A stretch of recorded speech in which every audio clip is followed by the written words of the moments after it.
தங்க நகை தயாரிப்பாளர் சங்கத்தை சேர்ந்த திரு முத்து வெங்கட்ராமன் அவர்கள் நம்முடைய இணைப்பில் இருக்கிறார். வணக்கம் சார்.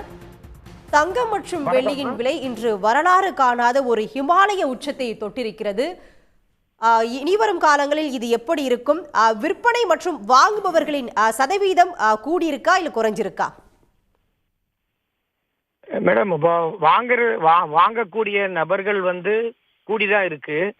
ஆனா அவங்க வாங்கக்கூடிய அளவு குறைஞ்சிருச்சு. காரணம் என்னன்னா, எதிர்பார்க்காத அளவுக்கு விண்ணை தொடும் அளவுக்கு இதனுடைய விலை உச்சத்துக்கு போனதுனால ஒரு பவுன் வாங்கலான்ட்டு இருக்கிறவங்க எல்லாமே இப்போ அரை பவுன் தான் வாங்கக்கூடிய சூழ்நிலை இருக்கு. ஆனா மக்கள் எல்லாம் ரொம்ப பீதியில இருக்கிறாங்க. இன்னும் வருங்காலத்துல நம்ம எப்படி இந்த தங்கத்தை சேமித்து நம்ம குழந்தைகளுக்கு திருமணம் நடத்துறதுங்கிற ஒரு சூழல்ல தான் மக்கள் எல்லாம் அவ்வளவு ஒரு அழுத்தத்துல இருக்கிறாங்க. சார், நிறைய பேர் இப்ப சாதாரண மக்கள் தங்க நகை வாங்குபவர் சதவீதம் குறைஞ்சிருக்குன்னு பொதுமக்களே சொல்றாங்க. இது மட்டும் இல்லாம சந்தையில இப்போ 24 கேரட் தவிர்த்து 22 கேரட், 12 கேரட், 9 கேரட் தங்கத்தின் விற்பனையும் அதிகரிச்சிருக்கு. மக்கள் விரும்பி வாங்குறாங்க சொல்றாங்க. அது உண்மையா? இப்போ 22 இப்ப தமிழ்நாடு நீங்க எடுத்தீங்கன்னா 22 கேரட் தங்கத்துக்கு தான் மிகுதியான விற்பனையும் இருக்கு. மக்களுக்கு அதுதான் மக்களிடம் வரவேற்பு இருக்கு. 9 கேரட் தங்கம் இன்னும் அதிகமான ஒரு அறிமுகப்படுத்தல.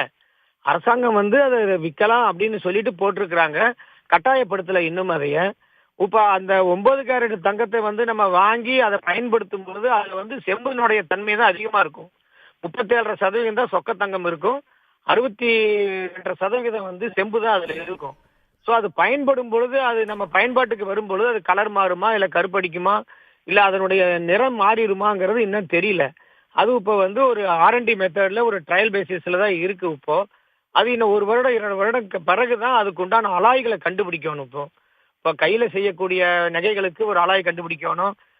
நகாஸ் ஐட்டங்களுக்கு அலாயை கண்டுபிடிக்கணும். காஸ்டிங் இயந்திரத்து மூலியமா செய்யக்கூடிய நகைகளுக்கு அதுக்கு உண்டான அலாய்களை கண்டுபிடிக்கணும்.